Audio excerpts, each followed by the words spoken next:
Deməli, binənin mərkəzində bir dənə qəşəng ev tapmışam. 2 sotda, 8 daş kürsüdə olan 100 kvadratda. Bir dənə qəşəng evimiz var.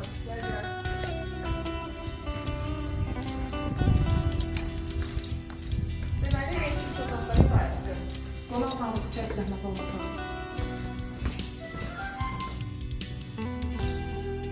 Bu qonaq otağımızdır. Tam təmirli.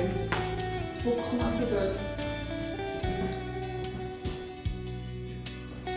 Bu digər yataq otaqlarıdır.